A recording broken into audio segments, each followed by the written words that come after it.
እውነተኛ የሳይንስ ሙከራ ላውጋችሁ።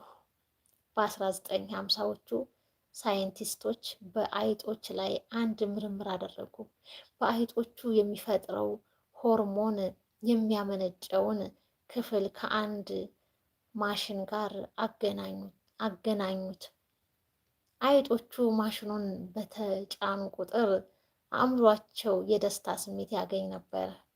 ውጤቱ ምን ሆነ መሰላችሁ? አይጦቹ በደቂቃ ውስጥ እስከ 2000 ጊዜ ማሽኑን መጫን ጀመሩ።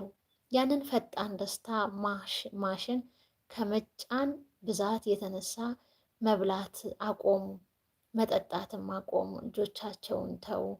መጨረሻውም በረሃብና በድካም ህይወታቸው አለፈ። ምክንያቱም እውነተኛው ህይወት ምግብ ፍለጋ መውጣት አድካሚ የሆነባቸው የማሽኑ ፈጣን ደስታ ግን ማረካ